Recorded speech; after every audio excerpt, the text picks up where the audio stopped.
Bonjour à tous, heureux de vous retrouver sur Le Turf TV pour notre émission quotidienne consacrée au Quintet Plus et au 5-5. Mon invité du jour, Paul Brousse du journal Week-end. Bonjour Paul. Bonjour Philippe et bonjour à tous. Ce jeudi, direction Maison Lafitte avec le prix du château de Maison Lafitte, une épreuve pour 4 ans et plus sur 2500 mètres. Il y aura une arrivée au deuxième poteau. Le sommaire, on débutera par l'analyse du Quintet Plus 5-5, suivra le prono de notre consultant, sans oublier les conseils de jeu. À propos de jeu, je vous rappelle que si vous n'êtes pas encore client Le Turf, jusqu'au 7 octobre, vous pouvez profiter d'un bonus de bienvenue de 200 €, voire conditions, sur le site. Ça vous permettra de tenter de décrocher le jackpot qui s'élève à un petit peu moins de 28 000 €. C'est toujours bon à prendre, hein. On va revenir un peu sur les chevaux, Paul, avec... un favori tout désigné pour vous, le numéro 11, Panis Angelicus. C'est un cheval qui reste sur une deuxième place dans le grand handicap de la Manche. Le cheval est au top, il a tiré le 2 dans les stalles. Stéphane Pasquier lui associé. Stéphane Pasquier qui a soif de victoire, a faim même. Bon, ça semble assez logique de le placer assez haut dans un pronostic. Ouais. C'est pas vraiment une base, mais je pense qu'il peut gagner. Donc c'est pour ça que je l'ai placé en tête. Donc comme vous le dites, il vient de finir deuxième du grand handicap de la Manche.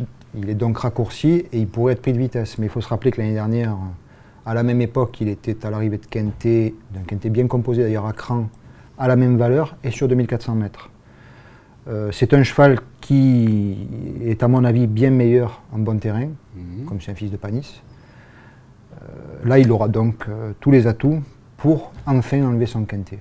D'accord, surtout que, on rappelle, arrivé deuxième poteau, donc prix de vitesse, ça peut l'avantager d'avoir cette arrivée au deuxième poteau. Oui. D'accord. Par contre, il faut noter qu'il a été battu sur ce parcours au printemps dans une course à conditions, donc c'est pour ça que je n'en ferai pas une base. D'accord. C'est un lauréat potentiel, pas une base. Alors plus un coup de poker, c'est pour ça que vous l'avez placé en tête. Voilà. On l'aura compris. Derrière, le numéro 3, Amiran, reste sur une bonne deuxième place, lui aussi, alors sur la distance, mais à Deauville. Il est au top. Thierry Jarnet, euphorique cette année. Le 9 dans les stalles. Là aussi, c'est une bonne base dans ce 5-5. Lui, on peut parler de base, oui, puisque en fait, c'est un vrai cheval de Quintet. Il en a couru 14, il en a gagné un, il s'est placé 9 fois. Et les 4 fois où il a déçu, il n'était pas loin, puis il avait le plus souvent des excuses. D'accord. Un coup, c'était une rentrée, un coup, il a eu un mauvais parcours, un coup, on ne revenait pas de l'arrière avec un gros numéro à la corde. Enfin, on ne peut rien lui reprocher. Il va dans le bon terrain, il a déjà fait ce parcours. Thierry Jarnet le connaît bien. Il est deuxième de la course référence. Il mériterait de remporter son Quintet, ça peut être celui-là. Normalement, sa place est dans les 5. D'accord. Derrière le numéro 7, Notion, alors lui a déjà gagné sur ce parcours, c'était en avril 2013. C'est un modèle de régularité. Il semble toujours compétitif en valeur 37,5.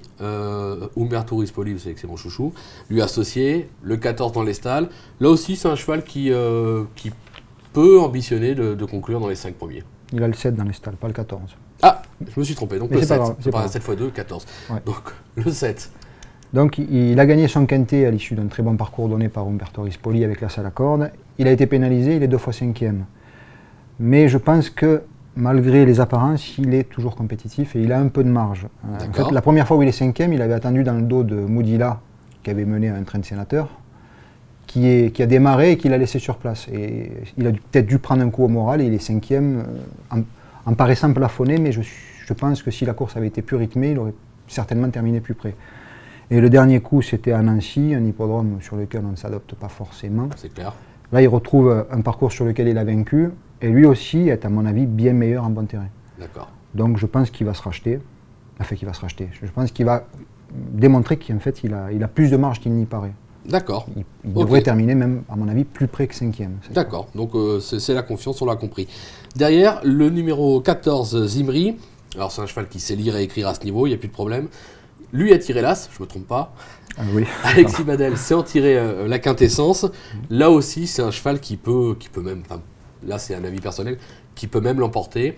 Ça peut dépendre du parcours, mais c'est presque une valeur sûre à ce niveau. Oui, c'est une ancienne bête à Quintet qui avait perdu du moral, donc qui avait bien baissé sur l'échelle des valeurs, qui a retrouvé du moral en catégorie inférieure, qui a gagné une deuxième épreuve et qui, dans la foulée, a terminé deuxième sur ce parcours d'un super handicap.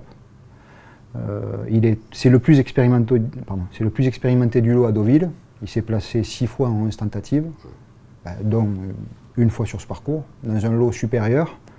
Comme vous dites, il a tiré l'as, qui est un atout considérable vu qu'il se monte Enfin, il peut adopter toutes les tactiques à condition qu'il attende, mais avec l'as à la corde en bon terrain, il va pouvoir longer le rail et se rapprocher quand il voudra, normalement. Il ne faut pas qu'il soit trop loin. Hein, faut pas qu'il soit trop loin. Il avait gagné de mémoire un quintet, il avait je crois le 18 ou le 19 dans les stalles, et Alexis était parti complètement à droite, et s'était mis derrière le cheval de tête.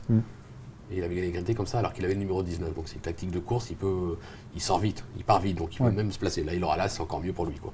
Je l'aurais préféré un terrain un peu plus souple, lui. Mais il se sort du bon terrain. Donc c'est pratiquement l'un des plus sûrs à l'arrivée. Et puis sur sa deuxième place derrière Barongo sur ce parcours, c'est même la première chance théorique de la course. On ne peut pas l'écarter. C'est même la première chance. D'accord, on l'aura compris. En 5e position, le numéro 2, Band of Gold. Alors on revient avec le grand handicap de la Manche puisqu'il s'est classé 5e. Bon, la distance, on en a parlé avant, moi j'avais un doute, vous me dites que non, pas de problème, c'est un vrai cheval de 2400 mètres. Donc là ça ne devrait pas lui poser trop de problème, il a tiré le 3. Bertras, bon, là aussi ça semble être un cheval capable de... Pour moi c'est moins une valeur sûre dans ce quintet, mais ça semble aussi peut-être plus pour vous, vous êtes peut-être plus confiant que moi sur ce cheval-là. Oui, parce que... En fait, la seule chose qui me gêne, c'est sa marge. Depuis ce printemps, enfin, depuis son succès dans un quintet postérieur, elle est réduite. Il ne faut surtout pas le juger sur son gros échec à Deauville sur la Fibrique, qui est pourtant sa surface, parce que la piste était boueuse et c'était un cheval exclusivement de bon terrain. D'accord. Ce printemps, il a montré qu'il avait la pointure pour aller avec les chevaux de 2400 mètres à plusieurs reprises, et même qu'il pouvait s'imposer. Et en étant rallongé, vu qu'il avait de la tenue et que les lots sont plus faibles, il a réussi à enfin gagner son quintet. Sa marge s'est réduite en raison de ce succès, mais 2400 mètres, ça ne lui posera pas de problème. Plus pour une place, en raison de ces 2 kilos de trop, on va dire, pour espérer disputer la victoire, mais on pourra noter qu'il s'entend parfaitement avec François-Xavier Bertras, qu'il a mené 3 fois pour autant de places à l'arrivée. Bon, d'accord, donc on vous fait confiance, on le garde. Paul, je vous demande un petit rappel de votre sélection, la vaut 8. Oui, alors le 11, Panis Angelicus, le 3, Amirante, le 7, Notion, le 14, Zimri, le 2, Band of Gold, puis le 12, Sage Riquet, le 17, Poème du Berlay et le 16, Hail to the Chief. D'accord. Avant de parler du conseil de jeu, je voudrais que vous reveniez 2 petites secondes sur le 12, Sage Riquet, parce que je pense que vous avez une stat qui est intéressante. Oui, depuis qu'il a rejoint les rangs d'Élie Lelouch, il a été monté 12 fois par Anthony Crastus pour 5 victoires et 6 places. Sachant, en gros, ça fait 92% de réussite, ce qui est un coefficient très élevé. C'est clair. Et donc il n'a qu'un échec, et son échec, on ne peut pas dire qu'il puisse être pris en compte, puisque c'était lors de sa rentrée à Deauville, alors qu'il était hors distance. D'accord. Donc là aussi, on s'en méfie. Ce qui explique que pour le conseil de jeu, on n'est pas parti sur un 5-5 champ réduit comme on a l'habitude, mais on est parti sur un 5-5 combiné à 50% pour 28 €, avec le 8 chevaux, le 2, le 3, le 7, le 11, le 12, le 14, le 16 et le 17. Donc 28 €, 50%, on peut jouer à 10% pour essayer de toucher le jackpot. D'ailleurs, je vous rappelle au passage que à l'occasion de ce 5-5, le Turf.fr sera le seul opérateur en France à payer 4 chevaux à la place. Donc c'est une course qui semble assez ouverte. Donc il peut y avoir des belles cotes à l'arrivée. Une 4e place à 20, 30 contre 1. On n'hésite pas, on tente le coup. Je pense que tout est dit ou presque, Paul. On a fait le tour, à peu près. On a fait le tour, on va essayer enfin de briser l'écart. On va le briser. On va le briser. Il n'y a aucun problème, on va le briser. C'est pas possible que à chaque fois avec moi ça se passe mal. Donc cette fois-ci, ça va bien se passer. Hein, vous n'arrêtez pas de le donner. Vous êtes actuellement en tête. En tête du championnat de France. Mais à chaque fois que je passe avec vous, mon écart se réduit. Peut-être le futur champion de France. Donc faut le suivre. Non, mais là on va briser l'écart, c'est sûr. Vous pouvez le suivre en confiance, je vous le promets. Je vous remercie et je vous dis à très vite. À bientôt. Oui. Au revoir. Au revoir.